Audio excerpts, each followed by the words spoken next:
الحمد لله حمدا كثيرا طيبا باركا فيه وأشهد أن لا إله إلا الله وحده لا شريك له وأشهد أن محمدا عبده ورسوله صلى الله عليه وعلى آله وصحبه ومن تبع هداهم إلى يوم الدين أما بعد.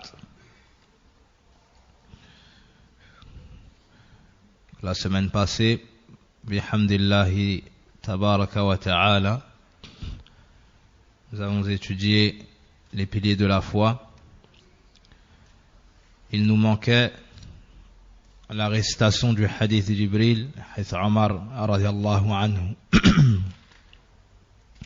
Avant de passer au troisième fondement, la connaissance de notre prophète Mohammed sallallahu alayhi wa sallam.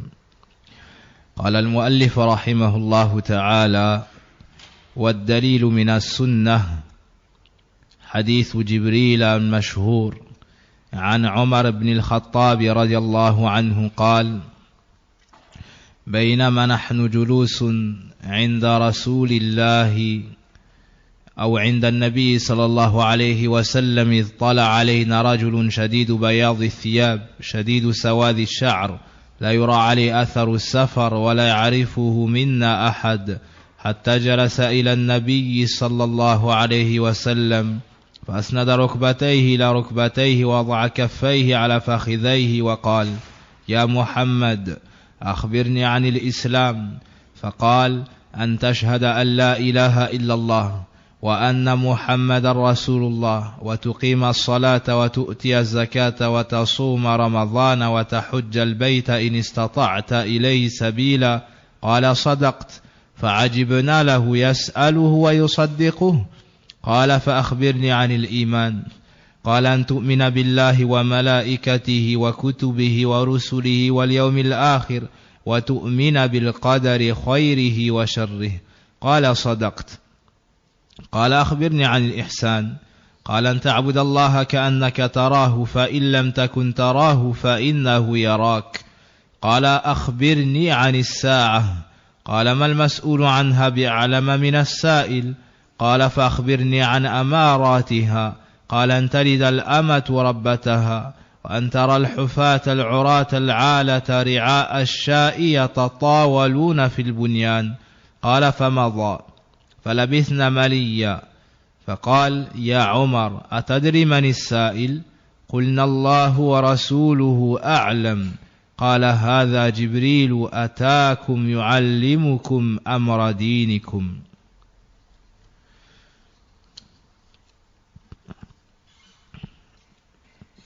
Donc l'auteur nous dit, rahimahullahu ta'ala, et la preuve tirée de la sunna, c'est-à-dire la preuve des 3 degrés de la religion de l'islam, qui sont l'islam, la foi et l'excellence, al-iman ou al-ihsan. Et la preuve des parties composantes de l'islam, les 5 piliers, les parties composantes de la foi, les 6 piliers, et les parties composantes de al-ihsan. Tout cela dans le hadith. Dans ce hadith, l'auteur nous dit al-hadith, yani hadith Jibril al-mashhour, le hadith connu, le hadith Jibril. En réalité, c'est le hadith de Omar ibn al-Khattab radiyallahu anhu. Mais dans ce hadith, il y a la venue de Jibril alayhi salam sous l'apparence humaine. Donc ce hadith a été connu sous cette appellation, hadithu Jibril. Et c'est l'ange connu que vous connaissez tous, le maire des anges alayhi salam. عن عمر ibn al-Khattab radiyallahu anhu. Donc Omar dit: un jour, alors que nous étions auprès du messager d'Allah, un jour, alors que nous étions auprès du prophète, Al-Rasoul, on traduira par messager, Al-Nabi, on traduira par prophète. Donc un jour, alors que nous étions auprès du prophète, prière et salut sur lui, un homme vint soudainement à nous. Il avait des vêtements d'un blanc éclatant, une chevelure très noire, et ne portait aucune trace visible de voyage, bien que nul d'entre nous ne le connaissait. Il s'assit alors devant le prophète sallallahu alayhi wa sallam, puis posa ses genoux contre ses genoux, ses mains sur ses cuisses et demanda: Ô Mohammed, informe-moi de ce qu'est l'islam. Le messager d'Allah sallallahu alayhi wa sallam répondit: l'islam consiste à attester que nul ne mérite d'être adoré sauf Allah et que Mohammed est l'envoyé d'Allah. Accomplir la prière, s'acquitter de la zakat, jeûner le mois de Ramadan, effectuer le pèlerinage à la maison sacrée pour celui qui en a les moyens. Donc ici, il y a la preuve de la première partie. Il y a la preuve de l'islam et des 5 piliers de l'islam. Il dit: tu as dit vrai. Nous fûmes alors très surpris de cette personne qui le questionne puis approuve ses réponses. Il demanda: informe-moi de ce qu'est la foi. Il répondit: croire en Allah, en ses anges, en ses livres révélés, en ses messagers, au jour dernier, et croire au destin, qu'il soit bon ou mauvais. Il y a la preuve pour la foi qui se compose donc de 6 piliers. Il dit: tu as dit vrai. Informe-moi de ce qu'est l'excellence. Il répondit: d'adorer Allah comme si tu le voyais, bien que tu ne puisses le voir. Lui te voit parfaitement. Ou bien d'adorer Allah comme si tu le voyais. Et si tu ne peux le voir, sache que lui te voit parfaitement. Ici, il y a la preuve pour al-ihsan, l'excellence. Informe-moi quand surviendra la dernière heure. Il répondit: celui qui est questionné n'en sait pas plus que celui qui pose la question. Il demanda: informe-moi alors de ces signes précurseurs. Il répondit: lorsque la servante enfantera sa propre maîtresse, et que tu verras les va-nu-pieds, les sans vêtements, les miséreux, les simples bergers se surpasser dans l'élévation des hautes constructions. Puis il s'en alla, et nous restâmes ainsi un très long moment. Beaucoup plus tard, le prophète sallallahu alayhi wa sallam me dit: ô Omar, sais-tu qui est celui qui me questionnait? Je répondis: Allah et son messager sont plus savants. Il dit: c'est l'ange Jibril. C'est Jibril qui est venu nous enseigner le dogme. C'est Jibril qui est venu vous enseigner votre religion. C'est Jibril qui est venu vous enseigner votre religion. Naam. Nous avons donc vu dans ce hadith, le hadith Jibril, al-shahid des 3 degrés de l'islam. Maintenant, nous allons reprendre ce hadith et citer quelques points bénéfiques tirés de ce hadith. Et pour plus de détails, vous revenez à l'explication lors de Al-Arba'in Nawawiyya. Lors de l'explication de ce hadith dans l'explication des 40 hadiths de l'imam An-Nawawi. Pour le moment, ce qu'Allah subhanahu wa ta'ala nous facilite, il y a donc le fait que les compagnons avaient pour habitude de rester auprès du prophète sallallahu alayhi wa sallam afin de prendre de sa science, de s'éduquer par amour pour lui, pour le secourir et le défendre contre toute nuisance. بينما نحن جلوس عند النبي صلى الله عليه وسلم. Donc ici tu tires le fait de rester proche des gens de bien, des gens de science, afin de tirer profit de ce qu'ils ont comme science et noble caractère, et aussi de les prendre comme exemple. إذ طلع علينا رجل. C'est alors qu'un homme, soudainement, est venu. Et ici on dit rajulun, un homme, car Jibril alayhi salam avait l'apparence humaine.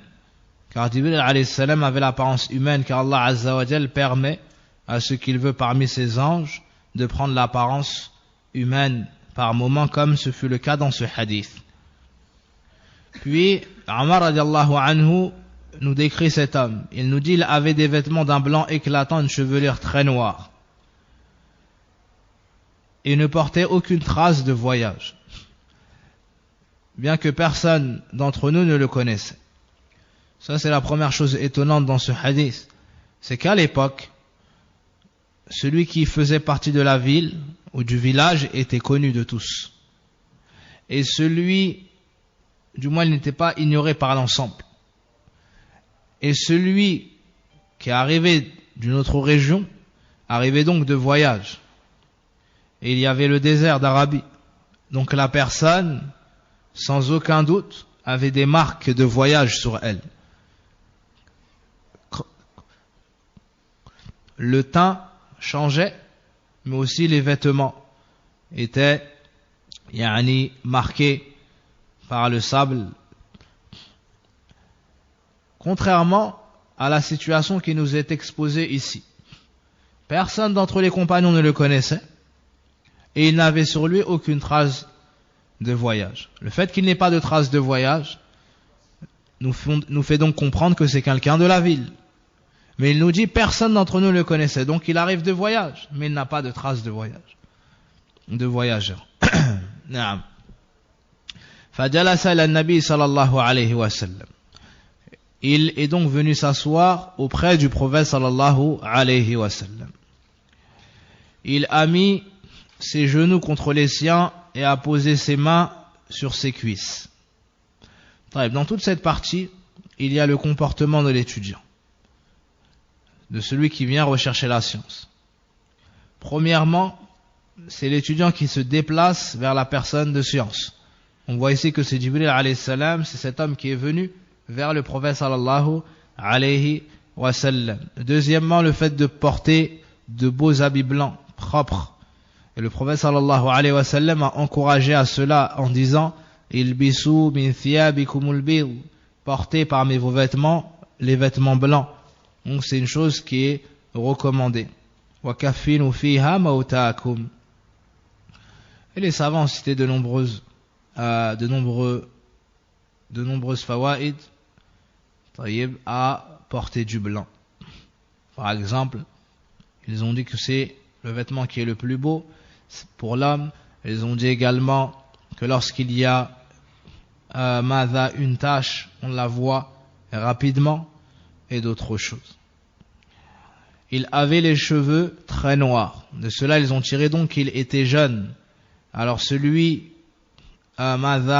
qui fait talibul ilm, il commence le plus tôt possible. Car l'enfant n'a pas de charge qui occupe son esprit. L'enfant n'a pas de difficulté, que ce soit financière ou dans ses occupations. Donc il est plus à même de retenir la science, d'accord, et de s'y consacrer et d'y donner une grande partie de sa journée. Contrairement à la personne qui doit travailler, qui a des charges, qui a sa famille, ses enfants, ses parents, et ainsi de suite. Donc son esprit est occupé par une multitude de choses, alors que l'enfant, lui, ne fait que se distraire durant ses premières années. Il peut donc apprendre. Taïb.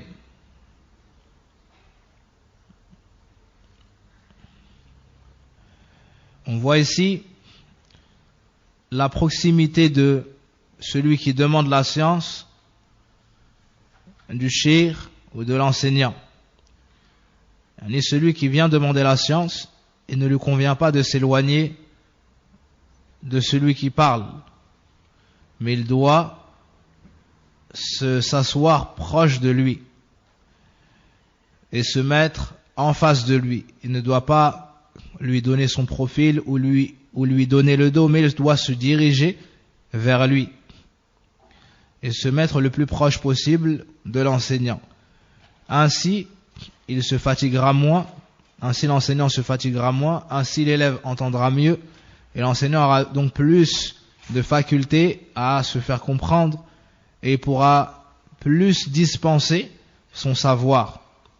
Car il se fatiguera moins, il n'aura pas besoin d'élever la voix, de tourner la tête, et ainsi de suite. Donc il a mis ses genoux contre ses genoux. Donc il était vraiment très proche. Et il a mis ses mains sur ses cuisses. Les savants ont divergé. Est-ce qu'il a mis ses mains sur ses propres cuisses ou est-ce qu'il a posé ses mains sur les cuisses du prophète sallallahu alayhi wa sallam? وقال يا محمد. Il l'a appelé par son prénom, chose qui n'est pas commune chez Sahaba. Allah Azza wa Jalla nous dit dans le Coran de ne pas appeler le prophète sallallahu alayhi wa sallam comme on s'appelle les uns les autres. طيب. Il disait Ya Rasulallah, Ya Nabi Allah. طيب. Certains l'appelaient par sa kunya, mais par son prénom, cela n'est pas une chose commune. Et certains savants expliquaient la sagesse ici d'avoir utilisé son prénom en disant qu'on a voulu faire penser aux compagnons que c'était un bédouin. Pourquoi? Car les compagnons avaient honte de questionner le prophète sallallahu alayhi wa sallam. Et lorsque les bédouins venaient, ces gens qui étaient éloignés des villes n'avaient pas forcément le même recul que les compagnons et la même gêne que les compagnons. Alors ils venaient et questionnaient immédiatement le prophète sallallahu alayhi wa sallam. D'un naturel étonnant, au point où certaines personnes parmi les bédouins ont déjà attrapé le prophète sallallahu alayhi wa sallam par le col ou par le vêtement en lui disant ô Muhammad, donne-moi de l'argent, ça n'est pas le tien, c'est l'argent d'Allah. Et c'est un comportement où il y a une certaine dureté due à leur éloignement des villes, donc de certaines habitudes et comportements. Mais l'islam est venu et a amélioré leur comportement, a adouci cette dureté. Naam. D'autres ont dit que Sahaba, certains parmi eux questionnaient le prophète sallallahu alayhi wa sallam en posant de nombreuses questions. Alors ici Allah Azza wa Jalla a voulu les éduquer et leur montrer qu'il faut poser les questions les plus utiles. Jibril alayhi salam a posé 3 questions, puis des questions sur Madha as-sa'a et Asharatu as-sa'a. Donc c'est pour nous montrer que lorsque tu poses une question à quelqu'un de science, il te faut demander sur ce qui t'est le plus utile. Et ça c'est une faute qui est répandue malheureusement, c'est qu'on pose des questions sur des choses futiles ou bien secondaires, en oubliant de poser des questions sur ce dont nous avons besoin dans la vie de tous les jours, ce qui est fard ayn, sur la purification, sur la salat, avant cela sur la croyance, sur le tawhid, sur le shirk, sur le bien, sur le mal, sur ce qui te fait rentrer au paradis, sur ce qui t'éloigne de l'enfer. D'accord? Pose les questions qui te sont utiles. Si tu veux rentrer dans un commerce, pose les questions. Est-ce que c'est licite? Est-ce que c'est illicite? Si tu vas avoir un enfant, pose des questions sur la aqiqa. Si tu vas te marier, sur les droits des époux. Selon ta situation, après les choses de la religion, tu dois poser des questions sur tes mu'amalat et les choses qui te touchent au quotidien. Naam. La première question, informe-moi au sujet de l'islam. Ici, on voit que le prophète sallallahu alayhi wa sallam a répondu avec 5 points, qui sont les piliers de l'islam. Et la preuve que sont des piliers, c'est le hadith d'Abdullah ibn Umar, Buniya al-Islam ala khams, le 3e hadith dans l'Arba'in Nawawiyya. Car on a bien dit ici, Buniya, l'islam est fondé, repose sur.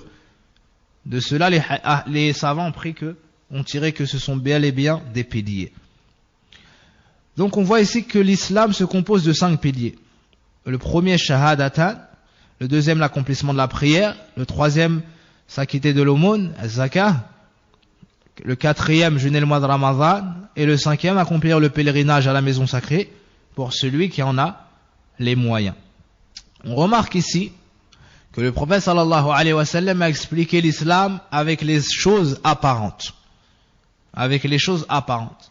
Alors que par la suite, pour les piliers de l'islam, il a expliqué cela avec les choses intérieures. De cela, on a cité et on répète que cela est dalalatul iqtiran. يعني الإسلام والإيمان إذا اجتمعا افترقا أي في المعنى إذا اجتمعا في المكان في السياق اجتمعا طيب أو إذا اجتمعا نعم افترقا يعني افترقا في المعنى تكون الإسلام بمنزلة الأعمال الظاهرة والإيمان الباطنة. Donc lorsque l'islam et la foi se réunissent dans le même contexte, l'islam sera expliqué par les choses apparentes, comme c'est le cas dans ce hadith, et la foi par les choses intérieures, comme c'est le cas dans le hadith. Par contre, si on cite l'islam tout seul, ou bien l'iman tout seul, alors ça englobera les deux sens, la religion tout entière. Comme dans le hadith de Wafdu Abdil Qais, lorsqu'une délégation est venue voir le prophète sallallahu alayhi wa sallam et qu'il leur a recommandé al-imanu billah. Amurukum bil-imani billah. Atadruna mal-imani billah. Il leur a dit, je vous recommande, dans un autre hadith, le prophète sallallahu alayhi wa sallam a dit à des compagnons, je vous recommande la foi en Allah. Savez-vous ce qu'est la foi en Allah? Ils ont dit, Allah, son messager, son plus savant bien, Allahu a'lam. Alors le prophète sallallahu alayhi wa sallam leur a dit, ash-shahada, as-salah, et il leur a donné d'autres recommandations. Donc, pour expliquer l'iman, il a aussi cité des choses de l'islam. Pourquoi? Car l'iman avait été cité ici tout seul, donc ça englobe la foi composant les choses, ou se composant des choses extérieures et des choses intérieures. On voit que la chose la plus importante ici, c'est le tawhid et c'est le shahad. On voit que pour le hajj, on a appuyé la capacité. Bien que la capacité soit une condition pour l'ensemble des actions. Tu fais ce que tu peux faire. Comme dans le hadith d'Abi Hurayra, إِذَا أَمَرْتُكُمْ بِشَيْءٍ فَأْتُوا مِنْهُ مَا اسْتَطَعْتُمْ. Lorsque je vous ordonne une chose, faites-la autant que possible. Pourtant, dans ce hadith, ça a été affilié qu'au pèlerinage. Cela, car la chose la plus difficile est le pèlerinage. Et qu'il y a en général un voyage. Pour la plupart des gens, il y a un voyage. Donc, on a cité la capacité. Les compagnons ont dit, nous sommes étonnés. Pourquoi? Ils posent la question, puis confirment la réponse. Pourquoi ils se sont étonnés? Car en général, celui qui pose la question est ignorant de la réponse. Mais le fait que cet homme ait dit, tu as dit vrai, après avoir entendu la réponse, prouve quoi? Qu'il connaissait la réponse. Puis, il a questionné le prophète sallallahu alayhi wa sallam sur la foi. Le prophète sallallahu alayhi wa sallam a expliqué la foi comme étant ces 6 points. La foi en Allah, la foi au livre, au messager, la foi en Allah, aux anges, aux livres, aux messagers, au jour dernier, et la foi au destin, qu'il soit bon ou mauvais. On voit que pour al-qadar, pour le destin, le prophète sallallahu alayhi wa sallam a répété le verbe. Wa an tu'mina. Mais il n'a pas fait cela pour les points passés. Certains savants ont dit que c'était pour attirer l'attention tout particulièrement sur ce point, car il y aura dans le futur une divergence. Et cela a eu lieu à l'époque de Abdullah ibn Omar, lorsque la secte des Qadarites, al-Qadariyah, ont amené cette innovation, qui vise à dire qu'Allah ne connaît pas les choses, il n'y a pas le destin. Mais lorsque cela se passe, Allah alors le sait. Allah al-Musta'an. Ils se sont donc égarés du droit chemin et Abdullah ibn Omar s'est désavoué d'eux. Naam. Puis, al-Ihsan, qui est le fait d'adorer Allah comme si tu le voyais. Si toi tu ne le vois pas, sache que lui te voit. Ensuite, de ces 6 points-là, on tire également ce que nous avons tiré des 5 premiers points, l'islam, c'est l'importance du tawhid. Car le premier pilier de l'islam, la ilaha illallah Muhammadur Rasulullah, shahada bi dhalik. Le premier pilier de la foi, l'imanu billah. Donc on voit que la chose qui a le plus d'importance, c'est unifier Allah subhanahu wa ta'ala. Et c'est la base de tout. Et tout le reste découle de ce point. Naam. Puis, cet homme a questionné le prophète sallallahu alayhi wa sallam sur l'heure. C'est-à-dire al-qiyamah. Dans la fin du monde. Le prophète sallallahu alayhi wa sallam a répondu, celui qui est questionné, c'est-à-dire lui-même, al-Rasul sallallahu alayhi wa sallam, n'en sait pas plus que celui qui pose la question. D'accord? De cela on tire que personne ne connaît l'heure de la fin du monde en dehors d'Allah Azza wa Jal, Allamul Ghuyub. Ici sont réunis l'ange Jibril alayhi salam et le prophète Mohammed sallallahu alayhi wa sallam. Le meilleur des habitants des cieux et le meilleur des habitants de la terre. Le meilleur des anges Jibril alayhi salam avec le meilleur des hommes, le prophète Mohammed sallallahu alayhi wa sallam. Et tous deux ignoraient l'heure de la fin du monde. C'est donc une chose qu'Allah Azza wa Jal a gardée auprès de lui dans sa science de l'invisible. Naam. De cela, nous disons que celui qui prétend connaître le futur ou les choses de l'invisible aura proféré une parole de mécréance qui est très grave. Et il aura ainsi démenti Allah Azza wa Jal, démenti le prophète sallallahu alayhi wa sallam, et aura prétendu être meilleur que le meilleur des anges et le meilleur des messagers aux hommes. Allah nous dit dans son livre قُلْ لَا يَعْلَمُ مَنْ فِي السَّمَاوَاتِ وَالْأَرْضِ الْغَيْبَ إِلَّا اللَّهِ. Dit, nul ne connaît que soit dans les cieux ou sur la terre l'invisible si ce n'est Allah. L'invisible si ce n'est Allah. Et parmi l'égarement évident, le fait de se diriger vers Maza, les devins, les voyants, et ce genre de personnes qui n'ont aucune part dans l'islam, ce genre de personnes qui ont essayé de défier Allah Azza wa Jal dans des choses qui lui étaient propres, comme la science du futur et des choses de l'invisible. Donc ici, on voit que tout cela est faux. Le fait de prétendre connaître les choses de l'invisible. Naam. Ensuite, il a demandé au prophète sallallahu alayhi wa sallam sur des signes de la fin du monde. Le prophète sallallahu alayhi wa sallam a cité premièrement lorsque la servante enfantera sa propre maîtresse. Que signifie cela? Ça est expliqué de plusieurs manières par les savants. Une parole qui revient souvent est de dire qu'il y aura beaucoup de conquêtes et que des femmes seront faites prisonnières, et lorsque son propriétaire aura des rapports avec cette femme, elle enfantera. L'enfant suit le père. Alors l'enfant de cette femme deviendra également sa maîtresse. D'accord? L'enfant suit le père, qui lui était le responsable de cette femme. Et l'enfant aura le même statut que le père. D'accord?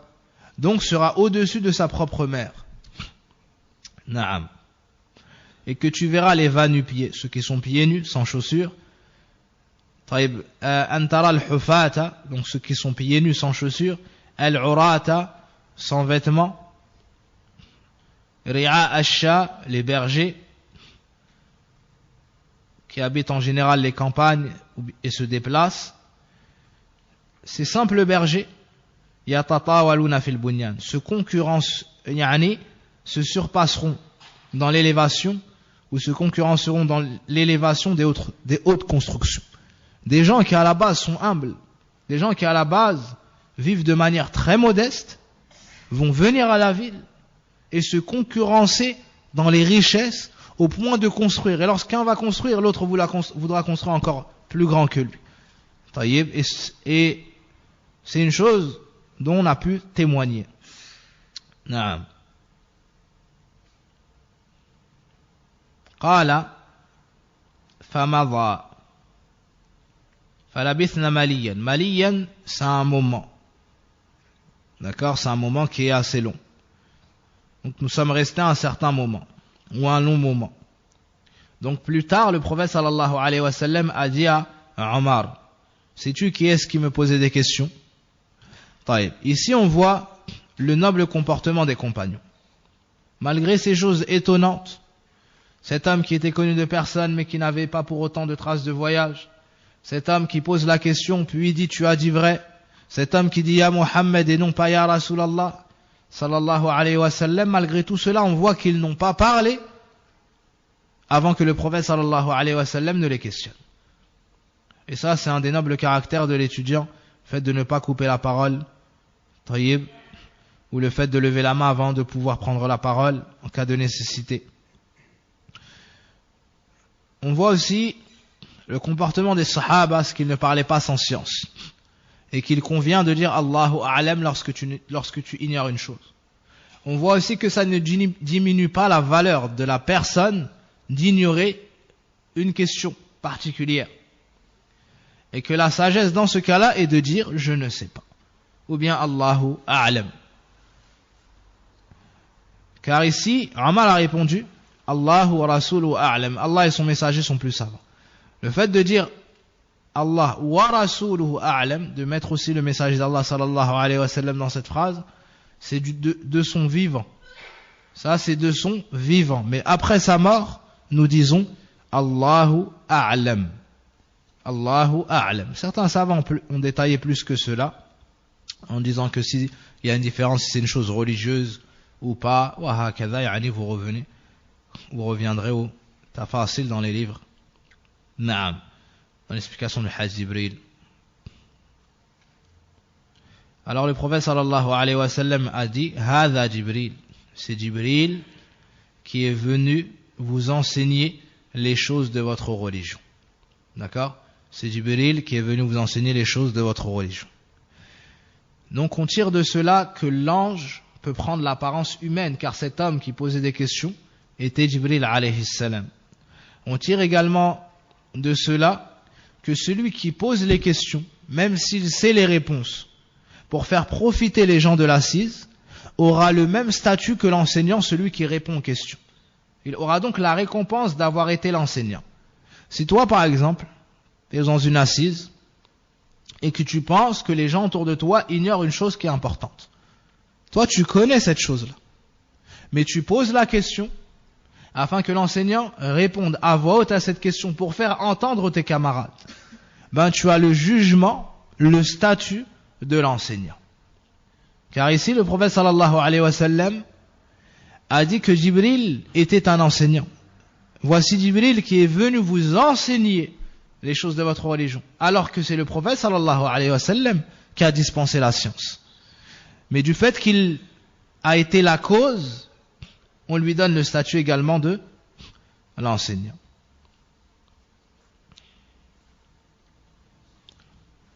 Voici pour le hadith Jibril, qu'on surnomme, que certains savants ont surnommé Sunnah, la mère de la Sunna, tout comme Al-Fatiha a été surnommée Ummul Kitab. Car Al-Dans la langue arabe, c'est la base à laquelle on revient. La base à laquelle on revient. L'essence de tout le Coran sont réunis dans le Fatiha de manière générale. Ben, la Sunna ici, le Din ici a été réuni dans Hadith Jibril de manière générale. Celui donc qui veut expliquer le Hadith Jibril parfaitement doit expliquer toute la religion. On s'arrête là, on poursuivra demain, incha'Allah ta'ala.